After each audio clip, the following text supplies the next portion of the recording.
This day has played out because it has been sensational. Manchester United backed up that really impressive win over Liverpool with a 1-0 win over Southampton. It was points shared between Brentford and Everton. Brighton continuing their great form. They haven't been beaten in the Premier League so far, and they beat Leeds by 1-0. Chelsea, they were under pressure today. They made it hard for themselves because they were down to 10 men for a lot of the game, but they managed to beat Leicester 2-1. Liverpool 9-0 against Bournemouth. Wow, they've done wonders for their goal difference, and that's a way to respond to a very, very shaky start to the season. Manchester City came from behind to beat Crystal Palace 4-2. Haaland with a hat-trick, and then Arsenal also came from behind to beat Fulham 2-1. Some more exciting games to bring you on Sunday with Villa against West Ham, Wolves taking on Newcastle, and Nottingham Forest against Antonio Conte's Tottenham. But let's have a look at how this Premier League table is shaping up. As for the bottom, there are actually 4 teams in the bottom half that are still yet to play this game week. West Ham are one of them. They're propping up the table, having not picked up any points from their opening 3 games. Leicester and Wolves completing that bottom 3. Of course, Wolves yet to play tomorrow. You can see Fulham are 11th, so they're in the bottom half with 5 points from their opening 4 games. And Bournemouth's goal difference is -14 after that hammering at the hands of Liverpool, who climb up to 8th, and they've done wonders for their goal difference, +8, and that matches that of Arsenal and Manchester City. Arsenal back to the top of the table. They have the perfect start to the season, 12 points from 4 games. Man City just a couple of points behind them. Level on points with Brighton. Again, what a start they've had. It's just goal difference separating those two, and Tottenham complete that top 4. Well, there is plenty to discuss and dissect after a very exciting second half at the Emirates. And it's your day? After lose the ball, my head is down, but I look my brothers. They say, "Gabi, let's go," and I put my head up, and I so happy to score, and the team and the sport felt happy to me. So it was very emotional for you. Yes, of course. When I score, after the ref say handball, I just ask to God. But you got to celebrate twice in the end. Yes, I celebrate for. You look my celebration. You like? Yeah, I like. Thank you. But so happy, so happy, and with my team and doing 3 points. It's a big fight, but this is Premier League. But so happy now. So as a group, you stuck with him, Martin. But at 1-0, what are you thinking, having probed all first half? Yeah, I think we played really good first half. We just missed the goal, and then we're a bit unlucky, but that's football, that happens, and then it's the team's job to lift him up again, and also he shows great character to come back and score the winning goal, and I think it shows the team spirit. Someone makes a mistake, we lift him up and we take responsibility, and we strike back. I mean, your goal didn't go in clean, but do we see the benefits there of sometimes just having a shot? Yeah, I was going to shoot a few more times actually, then I decided to pass in the end, so yeah, I'm glad I made a decision to shoot at that one. So 4 wins on the spin to start this season. How excited should we be getting about this Arsenal team? No, as I said before, we have to stay calm. We have to take it game by game, work hard, and we have to go for the next one and win that one. That's the mindset. So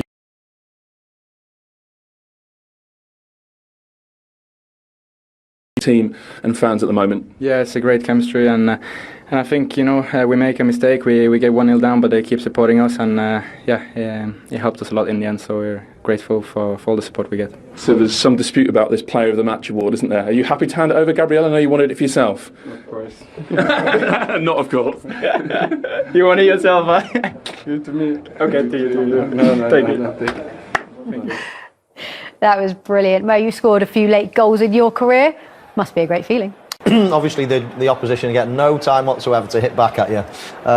So yeah, I mean, I think the place. I don't think it's not necessarily a coincidence that happened today. I think it was mentioned there in the interview. I just feel that the players, the fans, there's something quite special now. It's felt like quite a sour place for a few years. It's felt like the fans don't really like the players and vice versa, and you've had all, bit of petulance between captains and fans and throwing shirts here and there, and it's felt from the outside it's been quite a sour place, but it just feels now there's the real bond again, and the players look as if they're a unit as well, so I'd be excited if I was an Arsenal fan. Do you think we're finally now seeing Mikel Arteta's team? It's taken him a while to get there, hasn't it? I think so. I think it does take time. When you have a philosophy and a style that you want to play, in order to allow that to happen, you need the right players, profiling of players, and he probably didn't have that when he went there. And he was trying to get rid of players and trying to create the right environment.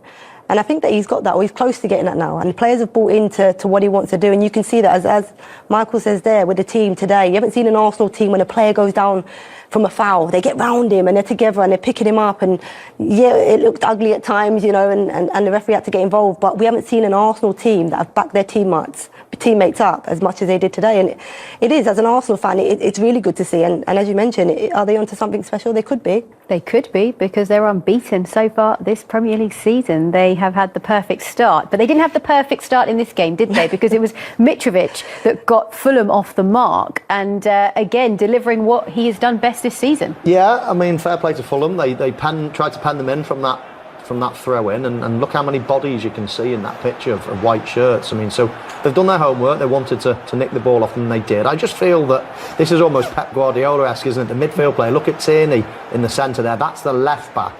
And this is, I mean, that's standard now. That's where normal left back would stand. But of course, Pep Guardiola, Mikel Arteta, they're cut from the same cloth, aren't they? And they like their full-backs actually coming in and outnumbering. But as much as I don't disagree with that, I do think that you've got to be in secure possession of the ball before you're going to start venturing in. Because when the ball comes to Gabriel there, he's got no outlet. He can't pass anywhere. And all of a sudden, because he takes a bad touch, he can't get himself out of it. Mitrovic robs him. Great finish, you know, and it was a good goal from Fulham's point of view. But as I say, fine with the principle of it, but be in control of possession before you start, you know, putting players in that. Because as I say, he had no outlet whatsoever once we took his first touch. I think as well, because you know the flight of the ball, so it's in the air. That gives Mitrovic a chance to go and put aggressive pressure on until it comes down. So Tierney should really recognise that, and as Michael said, he should be in a left back position in order for him to get there, because he's got no out, as you mentioned there. And then you know Mitrovic is strong, aggressive, gets all over him, and a tidy finish in the end. He's only doing what the other midfield players doing anyway. Tierney's literally stood 5 yards in front of him, so it's not like he's offering a different option. There's already that option into midfield anyway. So, yeah, I get it, and we've seen it, and we see Pep Guardiola's team doing it on a regular basis, and I'm intrigued by it, and I like it. But it has to be in secure possession of the ball before you start wandering in there. You have to have options. Well, it wasn't too long. It was actually 8 minutes until Odegaard actually replied and levelled the score. He has been great for this Arsenal side, hasn't he? 2 goals last weekend and now a goal today. He has, and he was causing problems all afternoon. And you can see him in these pockets. He was in them. When we said in the first half, he was finding it hard to get on the ball. And here he finds himself in a really tight space, but takes the ball really well.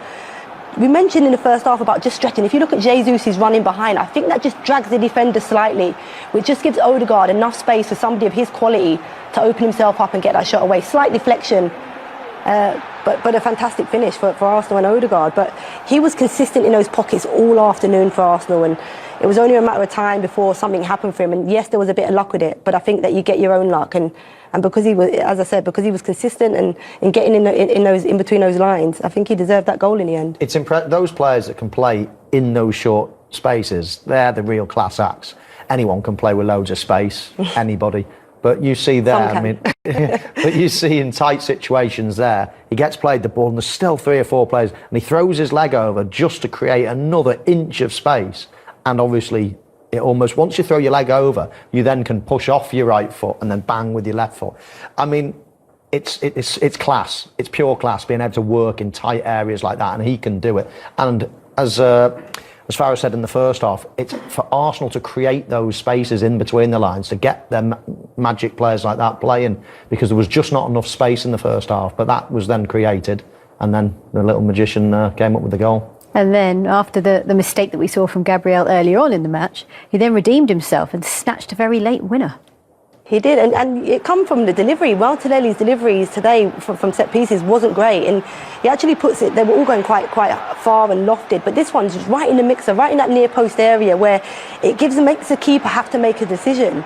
And we've seen there, he's got to get over bodies, misses the punch, and it falls nicely to Gabriel, and look, he'll be pleased with that, given the mistake for the first goal, but he can put it away. Yeah, it's just a brilliant area to hit it in. As you say, goalkeeper's got 2 options. You stay at home or you come and try to punch. But you know if you're going to come and try to punch, you've got to go through bodies, and that's what he had to do. And of course they were going to always try to say there was a foul, there was a blocking, there was grappling or whatever, but it was just put in a really dangerous area, and that was his best corner kick. 2 of them early in the second half. I was screaming at the television, wasn't I? Keeps floating. It was goalkeeper catching practice at the back post. First half he curls one that hits the top of the bar, gets a new from the crowd, but it's a poor corner. It's not what you're trying to do. So it was poor delivery, even though he had a good game. It was poor delivery on a lot of those corners, but that was the one that he put it in a really dangerous areas, and that bore fruit. And actually what we've seen now is a reaction from Arsenal. They've shown character, and in previous seasons we've criticised them for being behind in a game and not being able to come back, but today they have shown that character. Yeah, they did. You heard Gabriel, that was interesting in the interview there. He said his head went. And last season when his head had gone, when he made mistakes, he made a lot of mistakes last season. When his head went, he couldn't get back into the game. And you heard him say in the interview there, he was able to find positive, maybe it was his touches that he had after or won a tackle. And his teammates got around him. And you could see that support from the teammates. I think that because they've started the season so well, I think if they'd have started the season like they did last year, this game might have finished differently. But I think they're on a buzz. And as we keep mentioning, something's happening with this Arsenal team and Arteta. And you can see that today. And the feeling, I mentioned it before, but the feeling around the crowd as well. In They previous stayed with seasons, them. they did, yeah. If you make a mistake like that, you just felt there was the disconnect. But even, you're right in what you say in terms of the players rallied round, but the crowd were really there right till the end with them as well. And that, you can't over-egg how much of a difference it is when you've got the crowd with you as well. I mean, you're almost unbeatable at home if you've got that good balance. Well, although Fulham lost this match in the end, there is plenty for them to be